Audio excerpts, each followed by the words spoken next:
ವೃಶ್ಚಿಕ ರಾಶಿಯವರಿಗೆ 2026ನೇ ಇಸ್ವಿಯಲ್ಲಿ ಬಹಳಷ್ಟು ಆಸೆ ಆಕಾಂಕ್ಷೆಗಳು ಇಟ್ಕೊಂಡಿರ್ತೀರ ನೀವು. ಅಂದರೆ ಈ ಕೆಲಸ ಮಾಡಬೇಕು, ಆ ಕೆಲಸ ಮಾಡಬೇಕು, ಏನೇನೋ ಮಾಡಬೇಕು ಅಂತ. ಆದರೆ ಈ ವರ್ಷ ಭವಿಷ್ಯ ಅಥವಾ ಬೇರೆ ಬೇರೆ ಇದರಲ್ಲಿ ನಾನು ತಿಳಿಸಿರ್ತೇನೆ ನಿಮಗೆ ಪಂಚಮ ಶನಿ ಇದೆ ಅಥವಾ ಬೇರೆ ಬೇರೆ ಸಮಸ್ಯೆಗಳು ನೋಡಿಕೊಂಡು ಎಚ್ಚರಿಕೆಯಿಂದ ದೊಡ್ಡದಾಗಿ ಹೂಡಿಕೆ ಮಾಡಬೇಡಿ ಅಂತೆಲ್ಲ. ಆದರೆ ಸಾಮಾನ್ಯವಾಗಿ ಒಂದು ಪ್ರಶ್ನೆ ವೃಶ್ಚಿಕ ರಾಶಿಯವ್ರದ್ದು ಬಾಕಿ ಇರುತ್ತೆ.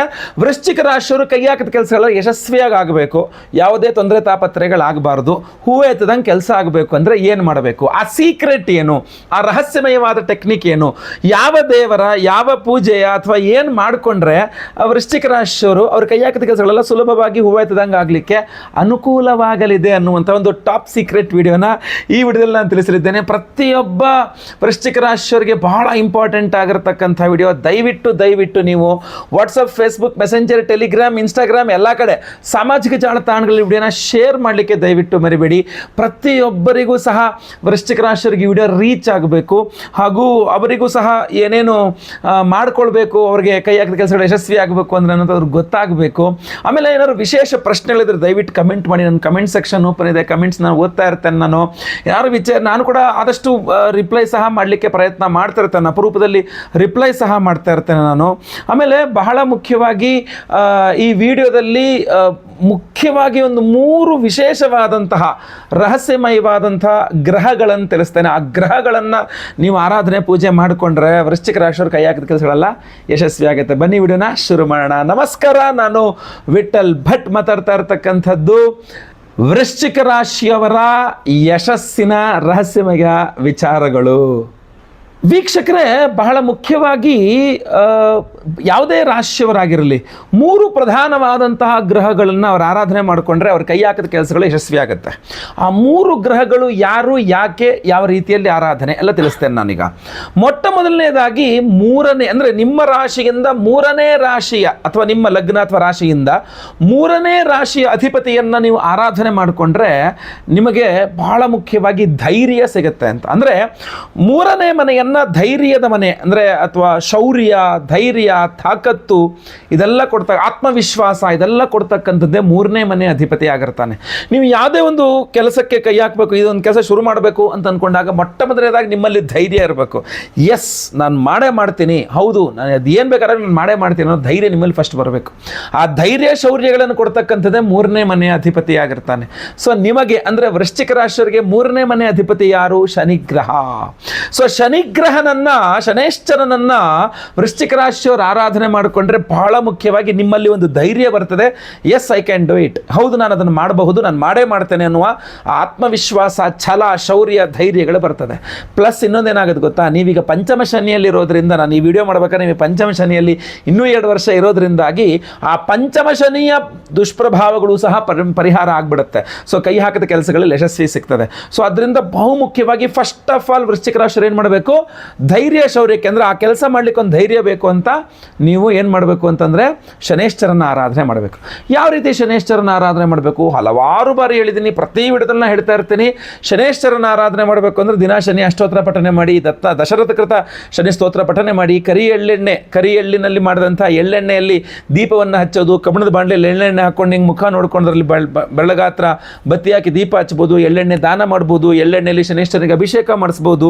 ಆದರೆ ಗಾಣದ ಎಳ್ಳೆಣ್ಣೆನೇ ಆಗಬೇಕು. ಕರಿ ಎಳ್ಳಲ್ಲಿ ಶನೇಶ್ವರನಿಗೆ ಅರ್ಚನೆ ಮಾಡಿಸ್ಬೋದು, ಕರಿ ಎಳ್ಳು ದಾನ ಮಾಡಬಹುದು, ಕಬ್ಬಿಣ ದಾನ ಮಾಡ್ಬೋದು, ಪ್ರತಿದಿನ ಶನಿ ಅಷ್ಟೋತ್ತರವನ್ನು ಪಠನೆ ಮಾಡ್ಬೋದು. ಶನೇಶ್ವರ ದೇವಸ್ಥಾನ ಎಲ್ಲರೂ ಮನೆ ಹತ್ತಿರದಲ್ಲಿ ಇದ್ರೆ ಹೋದರೆ ಕಾಲು ನೋವು ಬರೋ ತನಕ ಅಲ್ಲಿ ಪ್ರದಕ್ಷಿಣ ನಮಸ್ಕಾರಗಳು ಮಾಡ್ಕೊಳ್ಬಹುದು. ತುಂಬ ಅನುಕೂಲ ಆಗ್ತಕ್ಕಂಥದ್ದು ನಿಮಗೆ ಆಯ್ತಲ್ವಾ. ಸೊ ಬಹಳ ಮುಖ್ಯವಾಗಿ ಒಂದು ಬ್ಲೂ ಕಲರ್, ನೀಲಿ ಬಣ್ಣದ ಒಂದು ದಾರವನ್ನು ನೀವು ಕೈಯಲ್ಲಿ ಎಡಗೈಯಲ್ಲಿ ಕಟ್ಕೊಂಡಿದ್ರೆ ಯಾವಾಗಲೂ ಸಹ ಅದು ನಿಮಗೊಂದು ಅದ್ಭುತವಾದಂಥ ಧೈರ್ಯವನ್ನು ಕೊಡಲಿದೆ. ಯಾಕೆಂದರೆ ತೃತೀಯಾಧಿಪತಿ ಶೌರ್ಯವನ್ನು ಕೊಡತಕ್ಕಂಥವನಾದ್ರಿಂದ.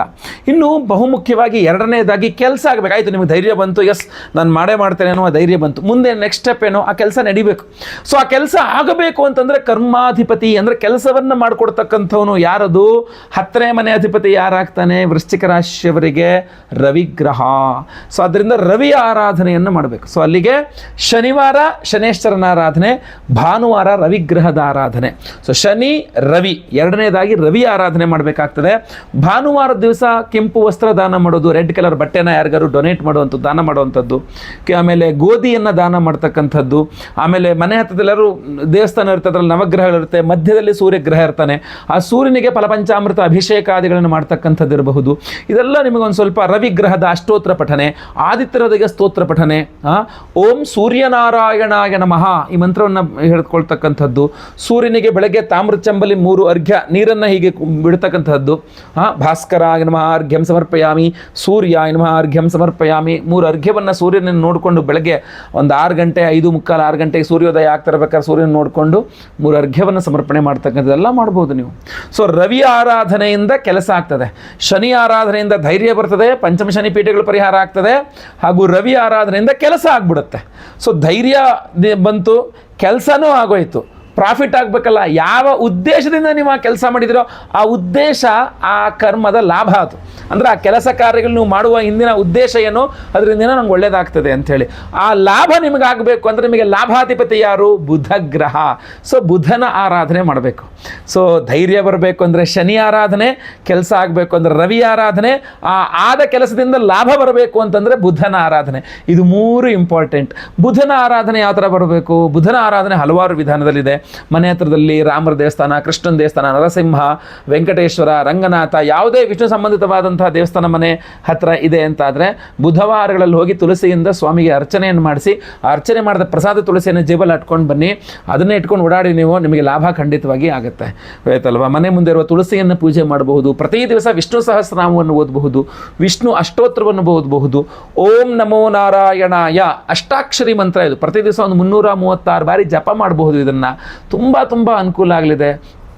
ಆಮೇಲೆ ಏನಾದ್ರು ಲಾಭ ಆದರೆ ನಾನು ಈ ಥರ ವೆಂಕಟೇಶ್ವರನ ದರ್ಶನ ಮಾಡ್ತೀನಿ ಅಂತ ತಿರುಪತಿ ತಿಮ್ಮಪ್ಪನಲ್ಲಿ ದರ್ಶನ ಮಾಡ್ಕೊಳ್ಬೋದು, ಅಂದರೆ ಹರಕೆ ಮಾಡ್ಕೊಳ್ಬಹುದು. ನೀವು ನಡ್ಕೊಂಡು ಬೆಟ್ಟ ಹತ್ತಿ ಸ್ವಾಮಿ ದರ್ಶನ ಮಾಡ್ತೀನಿ, ನನಗೆ ಈ ಕೆಲಸದಲ್ಲಿ ಪ್ರಾಫಿಟ್ ಆಯಿತು ಅಂದರೆ ಅಂತ ಹಾಗೆ ಹರಕೆ ಮಾಡ್ಕೊಳ್ಬಹುದು. ಈ ಥರ ಬುಧನ ಆರಾಧನೆಯನ್ನು ನೀವು ಮಾಡ್ಕೊಳ್ಬಹುದು, ಬುಧ ಅಷ್ಟೋತ್ತರ ಪಠನೆ ಮಾಡಬಹುದು. ಆಯ್ತಲ್ವ? ಸೊ ಈ ಥರ ಶನಿ ಆರಾಧನೆ, ರವಿ ಆರಾಧನೆ, ಬುಧ ಆರಾಧನೆ, ಈ ಶನಿ ರವಿ ಬುಧ ಈ 3 ಗ್ರಹಗಳನ್ನು ವಿಶೇಷವಾಗಿ ವೃಶ್ಚಿಕ ರಾಶಿಯವರು ಏನಾದ್ರು ಆರಾಧನೆ ಈಗ ಹೇಳ್ದಂಗೆ ಮಾಡಿಕೊಂಡ್ರು ಅಂತಂದರೆ ನೀವು ಕೈ ಹಾಕಿದ ಕೆಲಸಗಳೆಲ್ಲ ಸಕ್ಸಸ್ ಆಗುತ್ತೆ, ತುಂಬ ಒಳ್ಳೆಯ ಲಾಭ ಆಗುತ್ತೆ, ಪ್ರಾಫಿಟ್ ಆಗುತ್ತೆ. ಇಲ್ಲ ನಾವು ಕೂಡ ವಿಶೇಷವಾದಂಥ ಪರಿಹಾರಗಳು, ವಿಶೇಷವಾದಂಥ ಪ್ರಸಾದವನ್ನು ಸಹ ಕೊಡ್ತಾ ಇದ್ದೇವೆ. ಆ ವಿಶೇಷತೆ ಏನು ನೋಡೋಣ. ಜನವರಿ 3ನೇ ತಾರೀಕು ಶನಿವಾರ ಹುಣ್ಣಿಮೆಯ ದಿವಸ ಒಂದು ಅದ್ಭುತವಾದಂತಹ ಪರಿಹಾರವನ್ನು ಮಾಡ್ತಾ ಇದ್ದೇವೆ. ಪರಿಹಾರ ಹೋಮ ಪೂಜೆಗಳನ್ನು ಮಾಡ್ತಾ ಇದ್ದೇವೆ. ಒಂದು ವಿಶೇಷವಾದಂತಹ ಪ್ರಸಾದವನ್ನು ಕೊಡ್ತಾ ಇದ್ದೇವೆ. ಸೊ ವಿಶೇಷವಾದ ದೇವತಾರಾಧನೆಗಳು ಏನು ಅಂತ ಹೇಳ್ತೇನೆ. ಅದರಲ್ಲಿ ಮೊಟ್ಟ ಮೊದಲನೇದಾಗಿ ವರ್ಷದ ಆದಿ ಅಂದರೆ ಜನವರಿ ತಿಂಗಳು, ಅದು 3ನೇ ತಾರೀಕು ಸ್ಟಾರ್ಟಿಂಗ್ಗೆ.